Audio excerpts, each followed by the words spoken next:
Okay, so we're on page 10. Now, there's a lack of a drawing, page 9, because I couldn't come up with anything in regards to Descartes. Now, I've read Descartes recently, up until reading this book, and I'm not a big fan. Um, I think there's a lot of pride in it. It comes to think of of that of what you see is the ultimate reality, and that's not something that I'm uh, particularly fond of because uh,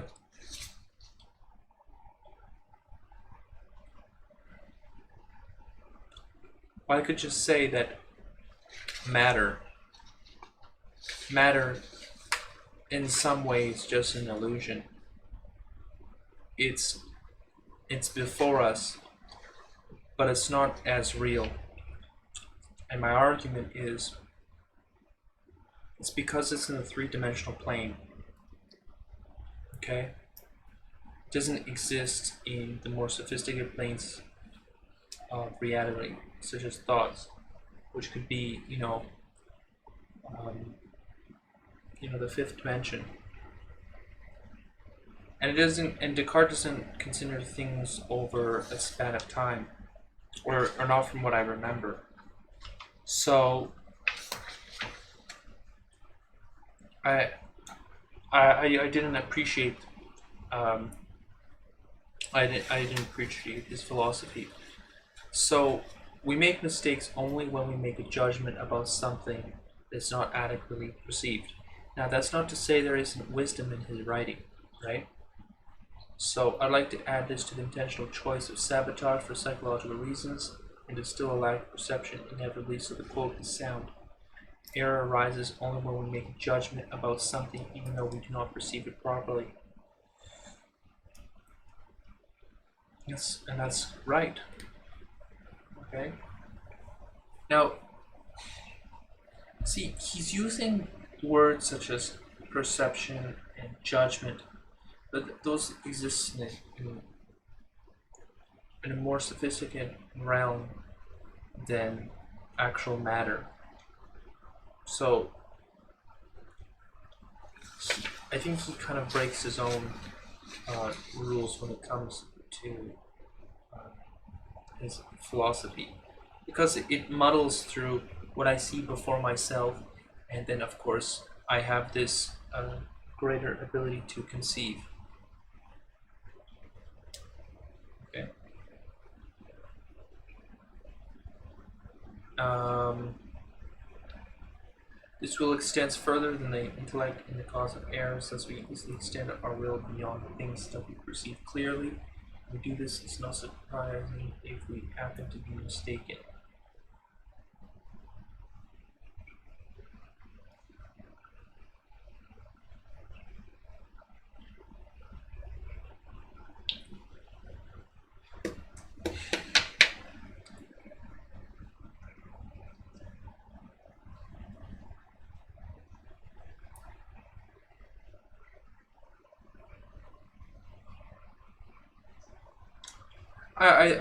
I think this is just is thinking an approach to how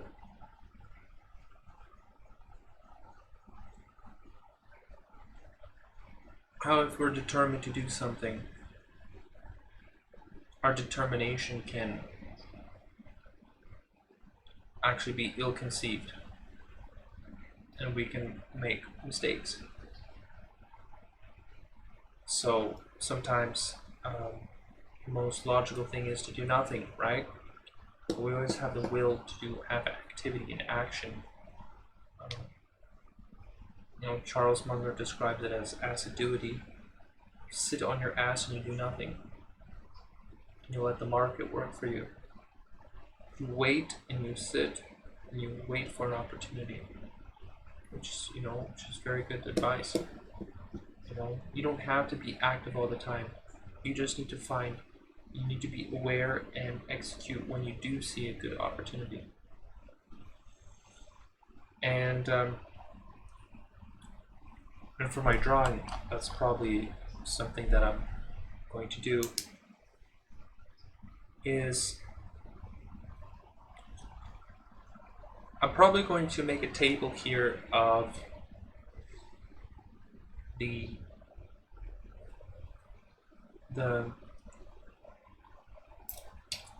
forget the book, but Warren Buffett described it about the striking zone. So if you want to be a good baseball player, you simply wait for right pitch. And life is actually very long, but resources are limited. So you only need to seek out just a few good opportunities and execute them fully with all your resources. And when you get that really good pitch in the striking zone, you hit with all your might because you've reserved and conserved all your energy or potential, which could be money, capital, or your own focus or willpower.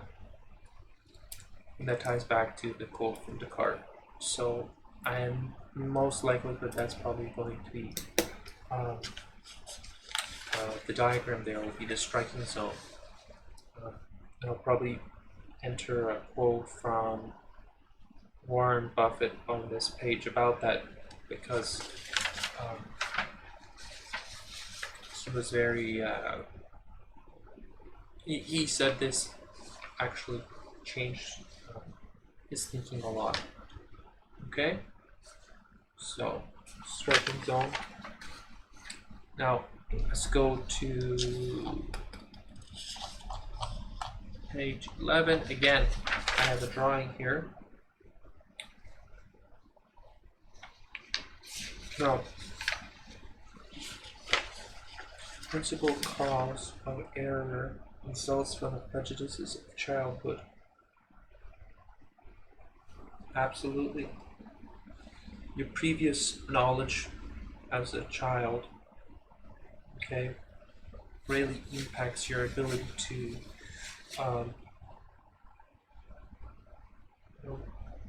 think clearly on things,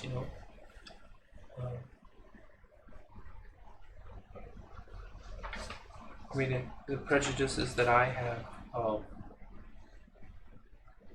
of certain cultures or people, have been learned because of the exposure of my environment as a kid, right? And not just prejudices towards people, but prejudices towards ideas and concepts, right? And those mostly being from my mother. So you integrate that into your thought because you were taught so, and because that was the reality. So you were taught that current reality. So I'll probably make a drawing in regard to your accumulated knowledge over time being not transverse and match up to what is reality. So as an example, I may have a certain decision tree, okay? I may have a certain decision tree, and I'll just put I'll put some just binaries, binary ones and zeros, and over time, childhood prejudice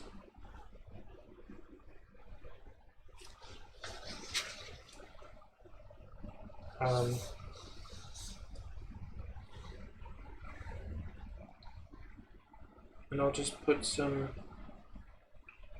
different numbers.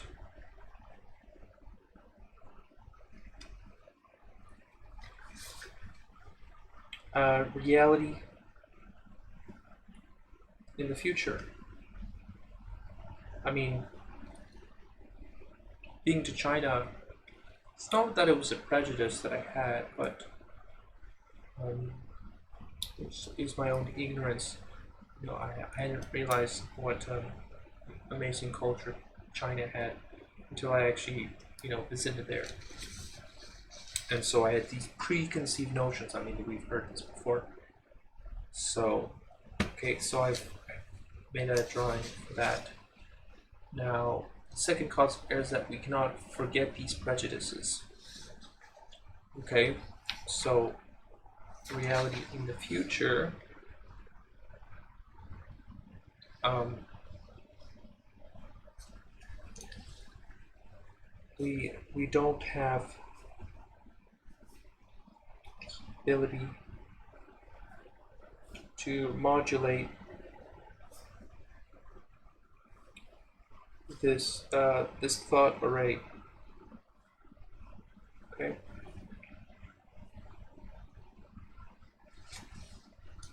when presented with contrary truths. Third cause of error is that we become fatigued by thinking of things that are not present to our senses. As a result, we are inclined to make judgments about them on the basis not of our current perceptions, but of a preconceived opinion. It's correct. The energy required to retain this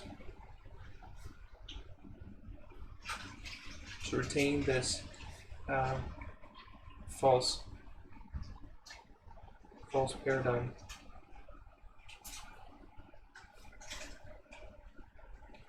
has the consequence of intentionally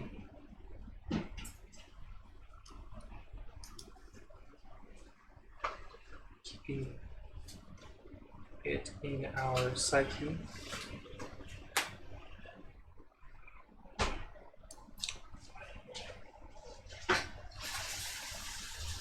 and not letting the truth prevail. It's very strenuous to retain falsehoods. Fourth cause of error is that we link our concepts with words which do not correspond accurately to things.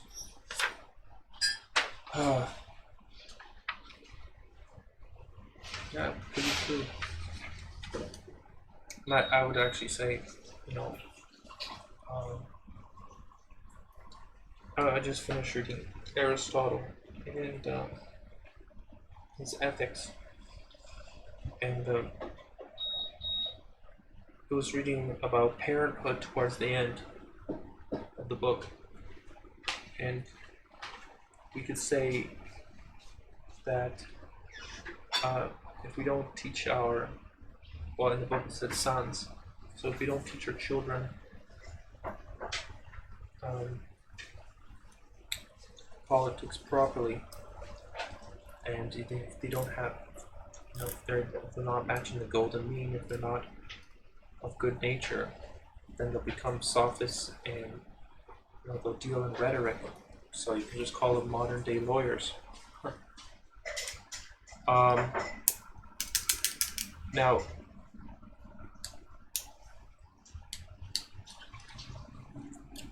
words have meaning, and unfortunately, the meaning of words has changed. So, I'm going to add this tip. When engaging in conversation with a sophist, do not allow them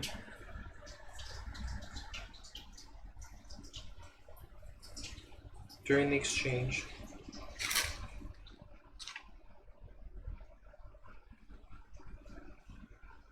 use words as they are not intended. So that could actually be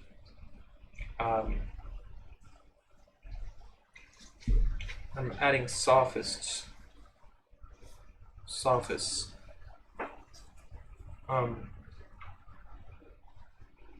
Plus sophists. But sophists mask the binary. So it's perceived as if it would match up, but in reality it doesn't. Okay? Very often I've had exchanges with people. I thought I was speaking on the level with them, but the interpretation of actual language, of what the meaning of words is completely different. So you need to pin them down to certain words. And that's just what I've noticed.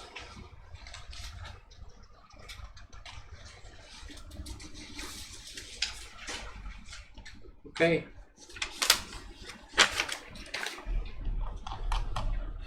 So, alright, on to page 14 now. Multivariable analysis can be used against the triangulation.